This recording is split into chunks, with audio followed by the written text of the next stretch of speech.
আজকে আমরা ইসলামী ব্যাংকের থেকে অবৈধভাবে টাকা পাচারের বিরুদ্ধে মানববন্ধনে দাঁড়িয়েছি।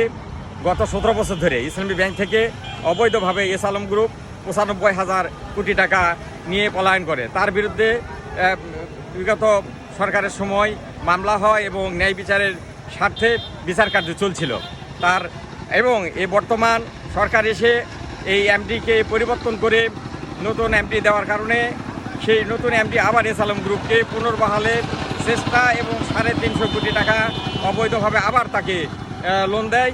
সেই অবৈধ টাকা আমরা একজন সুদী হিসাবে, গ্রাহক হিসাবে ফেরত নিয়ে আসার জন্য আজকে মানববন্ধন।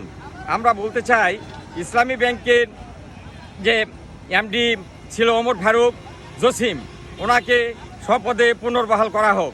পাচার করে মানুষকে নিঃস্ব করে ফেলবে, এটা আমরা মেনে নিতে পারি না। তাই আমরা এখান থেকে দাবি জানাই অনতিবিলম্বে এস আলম গ্রুপ যে টাকাগুলো ইতিপূর্বে পাচার করেছে সমস্ত টাকাগুলো ফিরে আনা হোক। নতুন করে আবার যে তারা এই ব্যাংকে টাকা নেওয়া শুরু করেছে, এটা অত্যন্ত দুঃখজনক এবং অবশ্যই কোনো একটি অদৃশ্য শক্তির সহযোগিতা এটা তারা করছে।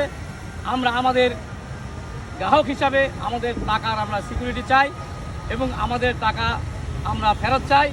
এবং ইসলামী ব্যাংকে এভাবে বারবার ধ্বংসের মুখে ফেলে সাধারণ গ্রাহকদের ক্ষতিগ্রস্ত করা হবে, এটা আমরা মেনে নিতে পারি না।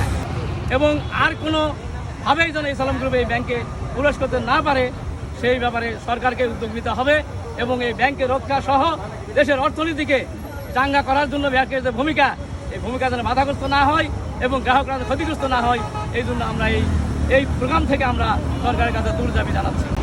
গত 17 বছর এস আলম গ্রুপ 95,000 কোটি টাকা ইসলামী বাংলাদেশ ব্যাংক থেকে আত্মসাৎ করে এবং ইসলামী ব্যাংক থেকে আত্মসাৎ করে আবারও নতুন করে তারা 300 কোটি টাকা ঋণ প্রস্তাব করেছে এবং ঋণ নিয়েছে।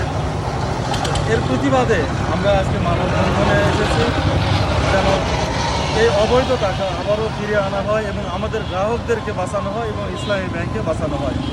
এতটুকুই দাবি জানাচ্ছি।